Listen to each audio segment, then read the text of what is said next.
Hello, welcome back to the channel. Today we are looking at a shocking claim that has been making headlines, involving an illegal Ethiopian national who has allegedly revealed how some white South Africans are using foreign nationals in criminal activities. This is one of those stories that pulls back the curtain on hidden operations that many South Africans might not even be aware of. Watch until the end so you can see the sources and try to verify the news for yourself. And before we get started, please remember to subscribe to the channel and hit the notification bell so you never miss an update. Now, the details of this revelation are still unfolding, but according to reports, an Ethiopian man who was arrested in connection with ongoing police operations against illegal foreigners has allegedly shared that he and others like him are being used by local networks for shady dealings. It is said that these networks, often run by South Africans with resources and influence, take advantage of undocumented migrants because they are desperate, vulnerable, and less likely to report exploitation due to their legal status. What makes this particular case alarming is the claim that these operations are not only about petty crime but are tied to larger syndicates involving smuggling, fraud, and even front businesses. The Ethiopian national reportedly stated that many illegal foreigners are roped into such networks as cheap labor or as disposable workers. The picture painted is one where South Africans in positions of power manipulate undocumented migrants into taking the fall should things go wrong, while those truly running the operations remain in the shadows. This revelation also highlights the complex relationship between illegal immigration and crime in South Africa.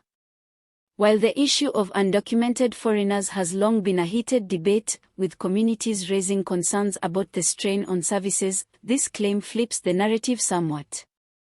Instead of foreigners only being painted as criminals, it suggests that South Africans themselves may be orchestrating much of the crime, using foreigners as tools to get the dirty work done. Of course, these are still allegations, and it's crucial to treat them with caution. But the fact that such claims are surfacing at a time when tensions around illegal immigration are at an all-time high makes it particularly sensitive.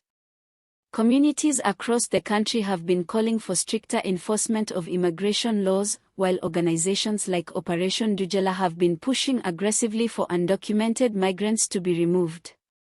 In this environment, a story like this could easily spark anger, finger-pointing, then further division if not carefully examined.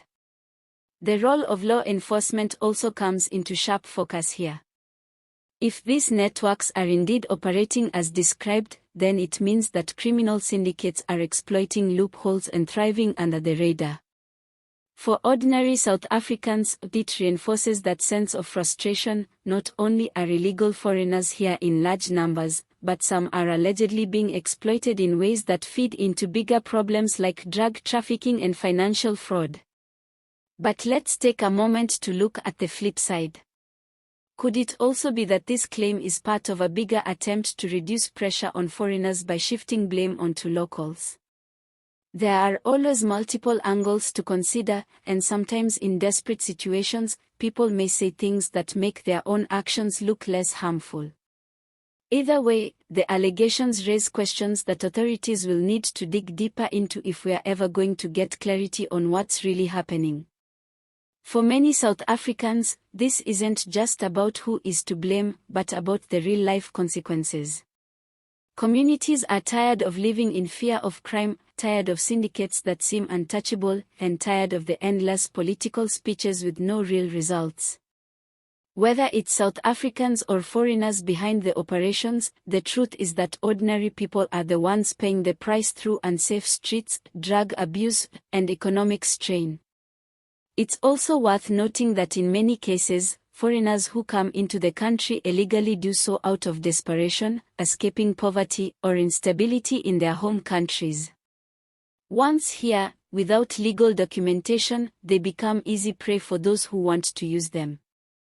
That doesn't excuse illegal activity, but it does highlight the wider challenges of migration and exploitation.